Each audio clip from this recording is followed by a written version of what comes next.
Hello everyone, this is Mansi from evidyati.in. Coming to question number 5, exercise 11.3. From a circular sheet of radius 4 cm, a circle of radius 3 cm is removed. Now, आपके पास एक circular sheet है, ठीक है, जिसकी radius आपको given है 4 centimetre, ठीक है।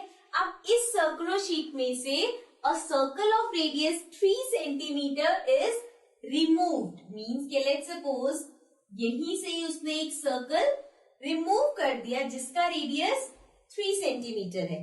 Fine. Find the area of the remaining sheet. अब रिमेनिंग शीट क्या है? अगर आपके पास एक सर्कुलर शीट थी, उसमें से आपने छोटा वाला सर्कल कट कर दिया, तो ये इतना शीट बचेगा आपके पास, दिस एरिया. फाइन. सो अब जो ये वाला एरिया है, इसका आपको एरिया फाइंड करना है. Find the area of the remaining sheet. मतलब कि ये जो मैंने शेड किया है रीजन, इसका आपको एरिया फाइंड करना है. नाउ अब ये जो एरिया, इसका कोई शेप तो है नहीं. If I am taking it only this much, तो इसका कोई शेप नहीं है, ठीक है. ये सर्कल के अंदर है, दैट इज अंडरस्टूड. सो हम क्या करेंगे, जो हमारा बड़ा वाला सर्कल है, मीन्स जो हमारी शीट है, ठीक है, उसका एरिया निकाल दिया. मुझे पता चल जाएगा इस पूरी शीट का कितना एरिया है.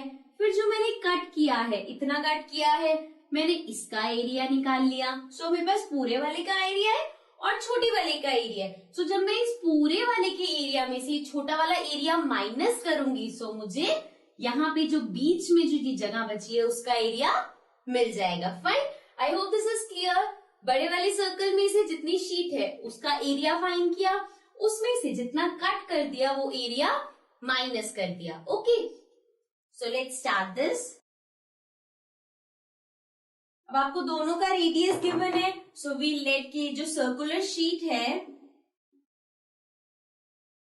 सर्कुलर शीट का जो रेडियस है उसको मैंने कैपिटल आर लिया है. Okay, which is 4 centimetre. And then जो हमारा स्मॉल सर्कल है जो हमने कट करा है, उसका रेडियस ले लेते हैं स्मॉल आर, ताकि जब हम सॉल्व करें तो कंफ्यूजन ना हो, which is 3 centimetre. Fine. So now अब हमें अगेन एरिया ऑफ बड़े वाले सर्कल का, देन एरिया ऑफ छोटा वाला सर्कल, ये निकालना है. तो उसको अलग अलग करने की जगह we'll do it together. So we'll write it as area of remaining sheet. Remaining sheet मतलब जिसका एरिया अभी हमें निकालना है, will be equal to area of sheet, that is the circular sheet, पूरी sheet minus area of small circle. Small circle is the piece जो हमने cut किया है. फाइन. सो ये हमें निकालना है. Let's put the values. Area of sheet, पूरी शीट का एरिया क्या होगा? एरिया का फॉर्मूला तो सेम ही रहेगा, पाई आर स्क्वायर, राइट.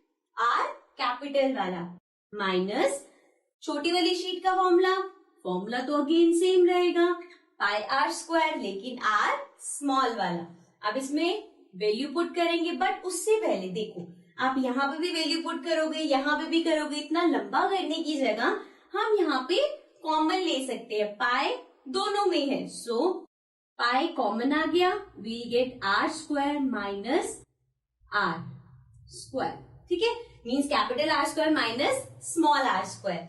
अब अगर हम वैल्यू पुट करेंगे, so this will be, pi की भी वैल्यू करेंगे, एंड दिस टाइम हमें पाई की वैल्यू डालनी है 3.14. So 3.14 and R, capital R is 4, means 4 का square minus small R is 3, means 3 का square. So this will be 3.14 and bracket में 4 का square, 4 4s are 16 minus 3 3s are 9, right? So let's come here. Now this will remain same, 3.14 multiplied by 16 minus 9 is 9, 10, 11, 12, 13, 14, 15, 16. That is 7. So into 7. अब हमें सिर्फ इसे multiply करना है. वही अगर हम दोनों जगह यहाँ पाई की वैल्यू पुट करते तो वो बहुत कॉम्प्लिकेटेड हो जाता है, और हम अपनी कैलकुलेशन को इतना जब सिंप्लीफाई कर सकते हैं तो क्यों डिफिकल्ट वे करें. ठीक है, now we have to multiply 3.14 into 7. Fine. Let's multiply 7 into 4, 28, 7 ones are 7 plus 2, 9. Then 7 threes are 21.